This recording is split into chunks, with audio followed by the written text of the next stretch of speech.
Queridos hermanos, iniciamos la lección divina de este día miércoles 6 de abril, miércoles de la quinta semana del tiempo de Cuaresma. Por la señal de la Santa Cruz de nuestros enemigos, líbranos, Señor Dios nuestro, en el nombre del Padre, y del Hijo, y del Espíritu Santo. Amén. Señor mío y Dios mío, creo firmemente que estás aquí, que me ves, que me oyes. Te adoro con profunda reverencia. Te pido perdón de mis pecados y gracia para hacer con fruto este tiempo de lección divina. Madre mía Inmaculada, San José, mi Padre y Señor ángel de mi guarda, interceded por mí. En este día miércoles, en la primera lectura, leemos el libro del profeta Daniel, capítulo 3, versículos 14 al 20, 49 al 50, 91 al 92 y 95. En aquellos días dijo el rey Nabucodonosor: es cierto, Cedrac, Mesac y Abednego, que no quieren servir a mis dioses ni adorar la estatua de oro que he mandado levantar. Pues bien, si no es cierto, estén dispuestos para que, al oír sonar el cuerno, la flauta, la cítara, el salterio, la quirimía y toda clase de instrumentos, se postren y adoren la estatua que he mandado hacer.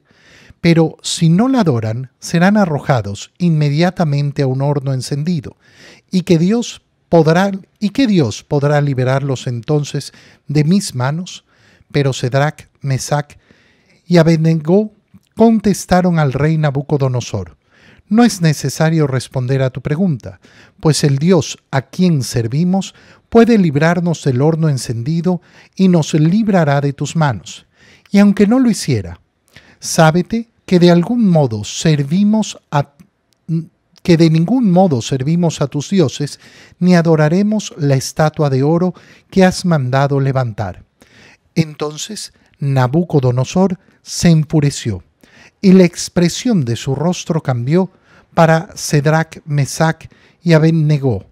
Mandó encender el horno y aumentar la fuerza del fuego 7 veces más de lo acostumbrado.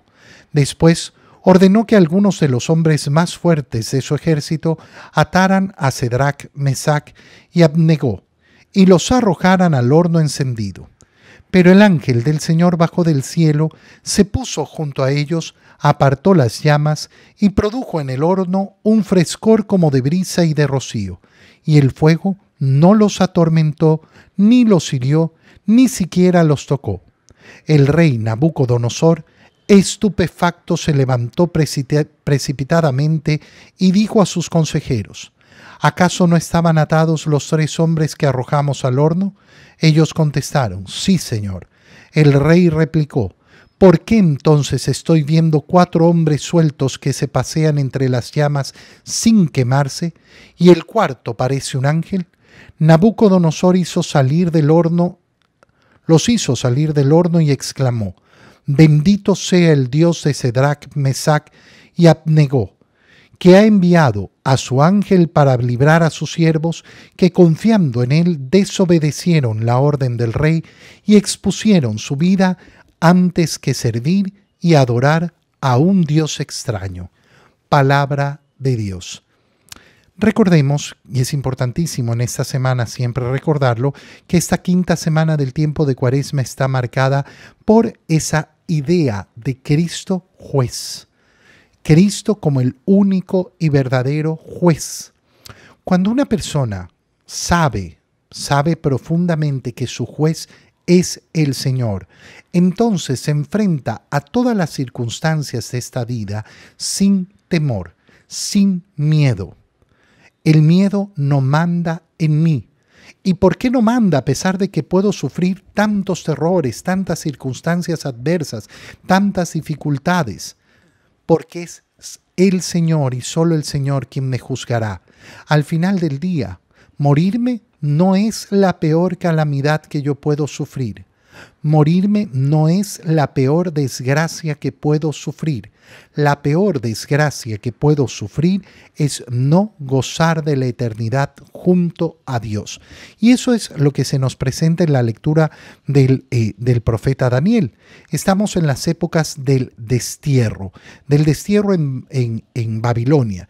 Y estos 3 israelitas se han negado a cumplir las órdenes del rey Nabucodonosor, que ha ordenado que todos los que viven en Babilonia hagan adoración de esa estatua de oro que él ha mandado levantar. Y entonces los han acusado delante del rey, estos que eran apreciados por el rey. Y por eso empieza diciéndole, si es verdad esto, si no es verdad esto, entonces dispónganse. Cuando suenen los instrumentos que llaman a la adoración, ustedes póstrense y adoren a esa estatua.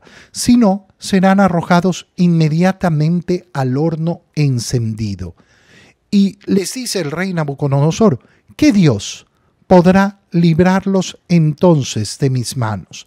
Pero ellos responden de inmediato, no es necesario responder a tu pregunta, pues el Dios a quien servimos puede librarnos del horno encendido y nos librará de tus manos.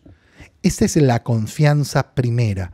Dios me puede librar de todos los males que Él quiera librarme. La primera confianza, sí, yo estoy en las manos de Dios, no estoy en las manos de los hombres, no estoy en las manos del mundo, no estoy en las manos de las calamidades, yo estoy en las manos de Dios.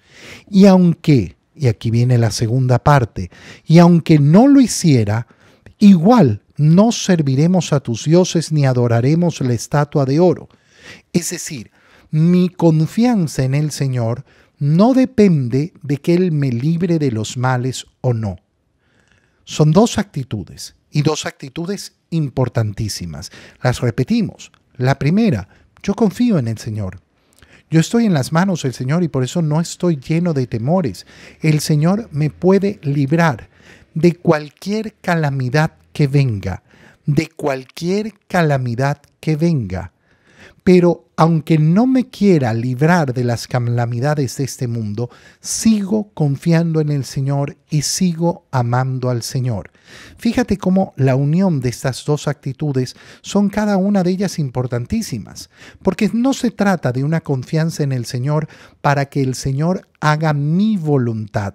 Se trata de una confianza en el Señor para yo hacer la voluntad de Dios, para que yo pueda hacer la voluntad de Dios, para que yo me pueda efectivamente entregar a esa voluntad. Entonces Nabucodonosor se enfureció y cambia su expresión hacia estos 3 israelitas a los cuales apreciaba y manda encender el horno, pero no lo manda a encender de un modo normal. Lo mandó a aumentar su fuego 7 veces más de lo acostumbrado. Y después ordena que amarren a estos 3 y los amarren los hombres más fuertes de tal manera que no hay duda de que están bien amarrados y amarrados los arrojan al horno. Quiso Dios en este momento evitar efectivamente el sufrimiento de estos 3. Quiso premiar en ese momento esa obediencia. Pero acuérdate que no es el único premio del Señor. El premio del Señor es también sufrir el martirio. Acuérdate que el Señor no quiso librar de la pasión a su propio Hijo, nuestro Señor Jesucristo. Por tanto, no podemos considerar que, si Dios me ama, me librará de los males de este mundo. Si Dios no me ama, entonces me hará padecer. No es esa nuestra visión. No es esa nuestra visión, no es esa la visión del cristiano. Por eso tenemos que aprender a contemplar los padecimientos de Cristo en la cruz y a reconocer entonces lo que reconoce el cristianismo. ¿Y qué es lo que reconoce el cristianismo? La participación en los sufrimientos de Cristo son medio de salvación. Por eso una muerte en defensa de mi fe se llama martirio. No es una muerte ignominiosa, no es una muerte que simplemente fue una tragedia, no. De hecho, para el cristiano ofrecer su vida por defender su fe, ¿qué va a ser? Va a ser una gloria, va a ser un triunfo, el triunfo del martirio. Por eso es que la iglesia celebra de una manera exultante el martirio de nuestros santos. Como ejemplo, empezando lógicamente por todos los apóstoles que murieron martirizados. El ángel del Señor bajó del cielo y se puso junto a ellos y apartó las llamas y produjo un frescor como de brisa y de rocío, y el fuego no los atormentó ni los hirió, ni siquiera los tocó. Estos eventos maravillosos ocurren constantemente.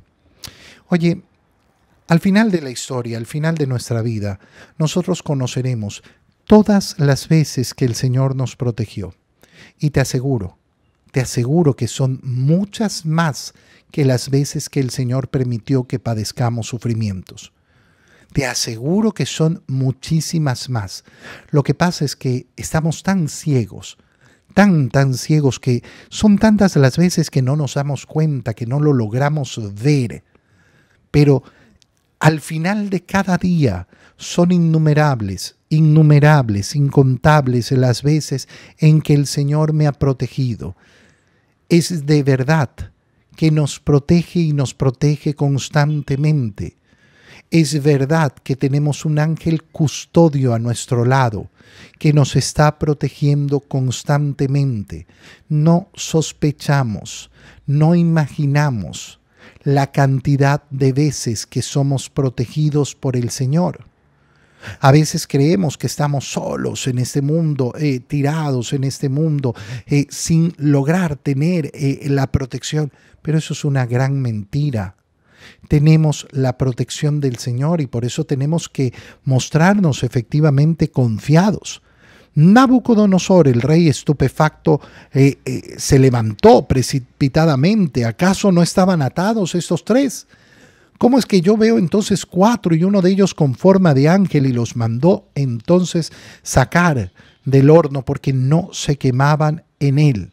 Y exclamó: bendito sea el Dios de Cedrac, Mesac y Abednego. ¿Por qué?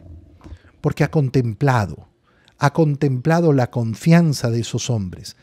Qué bonito es cuando nuestra confianza en el Señor convierte a otros. Qué bonito es cuando mi profunda confianza en el Señor conmueve el corazón de otros. Pregúntate si tu confianza en el Señor es capaz de transformar el corazón de otros hombres. Si tu confianza en el Señor es capaz de transformar el corazón de otras mujeres. Si tu confianza en el Señor es un verdadero testimonio de amor a Dios. En el Evangelio, leemos el Evangelio de San Juan, capítulo 8, versículos 31 al 42.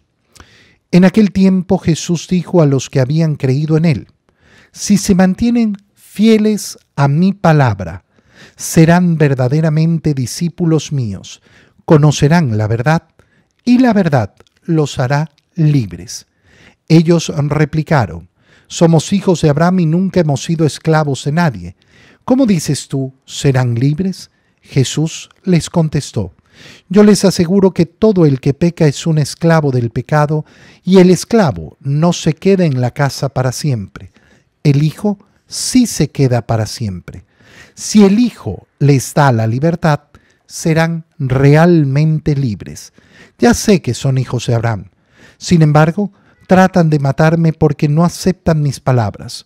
Yo hablo de lo que he visto en casa de mi Padre. Ustedes hacen lo que han oído en casa de su padre. Ellos le respondieron: nuestro padre es Abraham. Jesús les dijo: si fueran hijos de Abraham, harían las obras de Abraham. Pero tratan de matarme a mí porque les he dicho la verdad que oí de Dios. Eso no lo hizo Abraham. Ustedes hacen las obras de su padre. Le respondieron: nosotros no somos hijos de prostitución. No tenemos más Padre que a Dios. Jesús les dijo entonces, si Dios fuera su Padre, me amarían a mí, porque yo salí de Dios y vengo de Dios.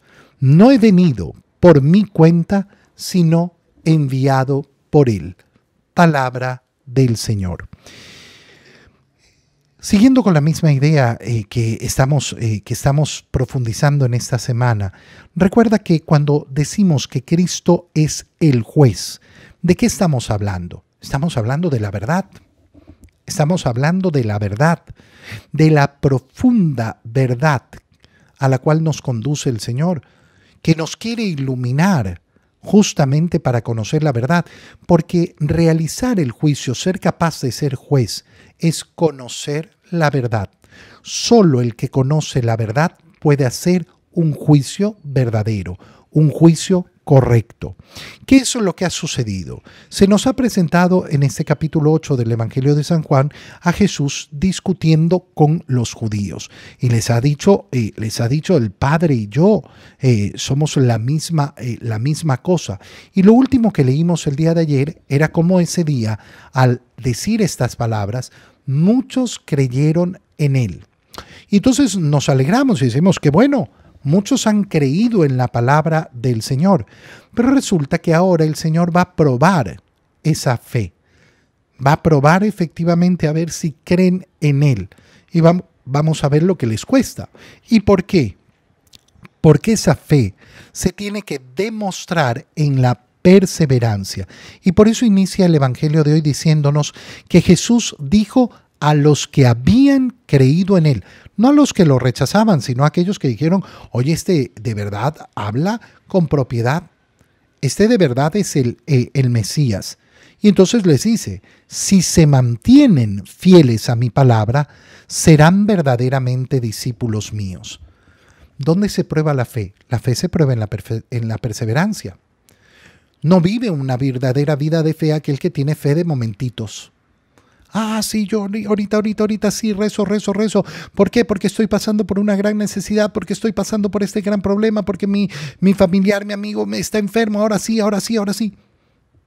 Perseverancia, constancia.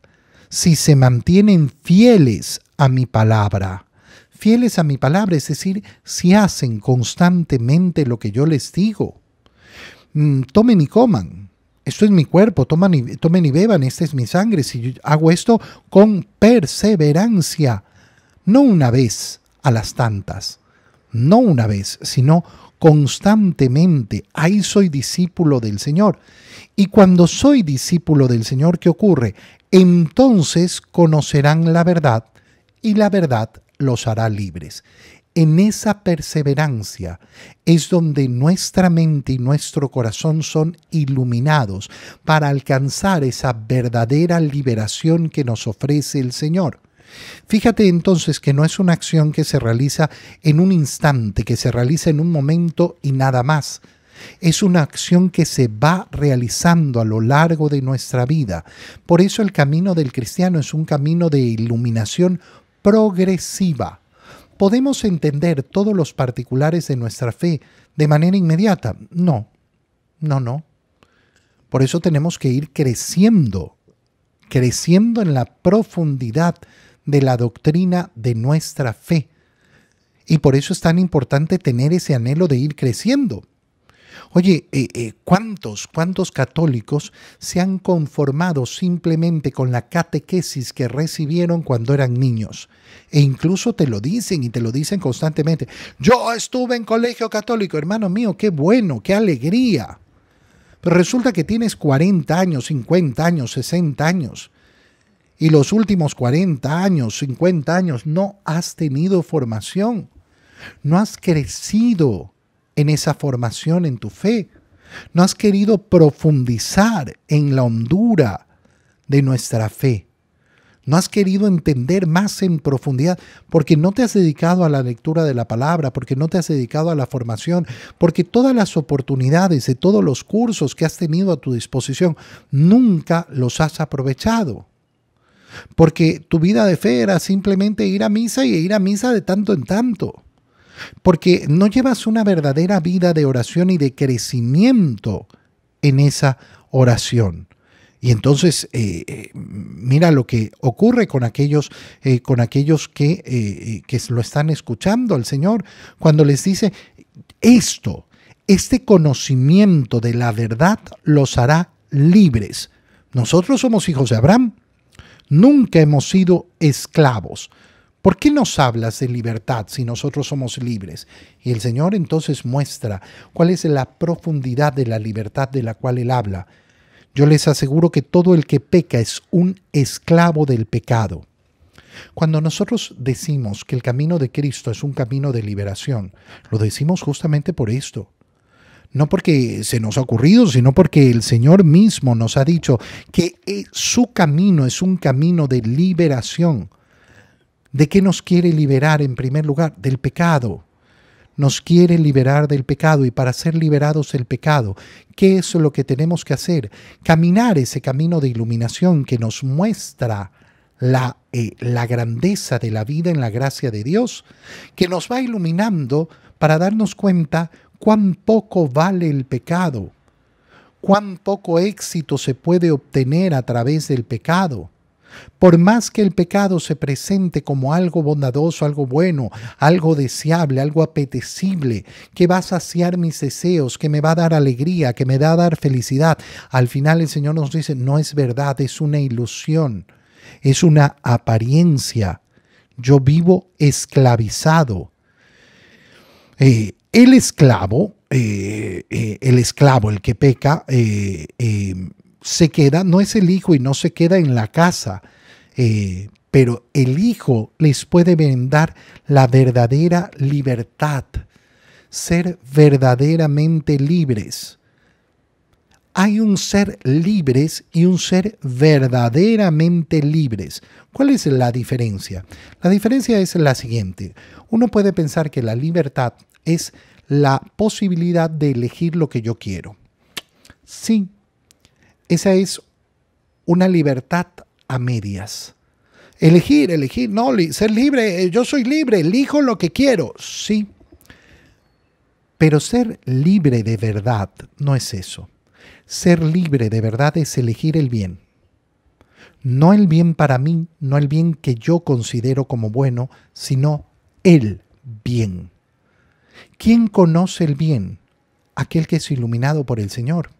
Entonces aquello que parece bueno, es que a mí me parece buenísimo hacer esto, sí, pero estás equivocado. Esto en verdad no es bueno. ¿Cuándo voy a ser libre? Cuando yo escojo el bien. Ser libre de verdad significa escoger el bien, escoger el verdadero bien. Eso es lo que me da la verdadera libertad. Nosotros somos hijos de Abraham, pero ustedes no actúan como hijos de Abraham porque intentan matarme. Yo hablo de lo que he visto en la casa de mi padre y ustedes, en cambio, hacen lo que han oído en la casa de su padre y ellos dicen, no, nuestro padre es Abraham. No, si fueran hijos de Abraham, actuarían como Abraham. Abraham creyó en la palabra de Dios, confió en la palabra de Dios, fue perseverante en esa confianza en el Señor. Y ellos insisten, nosotros no somos hijos de la prostitución, no tenemos más padre que Dios.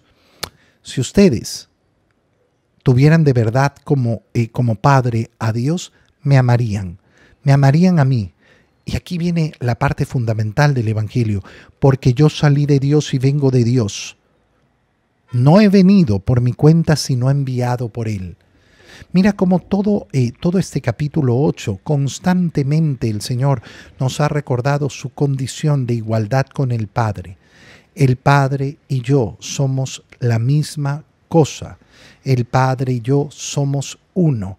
Quien ama a Dios y reconoce quién es Dios, entonces tiene que amar y reconocer al Hijo. Él es entonces el verdadero juez. ¿Por qué? Porque es Dios hecho hombre, aquel que verdaderamente tiene en sus manos el juicio del mundo. Te doy gracias, Dios mío, por los buenos propósitos, afectos e inspiraciones que me has comunicado en este tiempo de lección divina. Te pido ayuda para ponerlos por obra. Madre mía Inmaculada, San José, mi Padre y Señor, Ángel de mi guarda, interceded por mí. Queridos hermanos, que tengan todos un feliz día.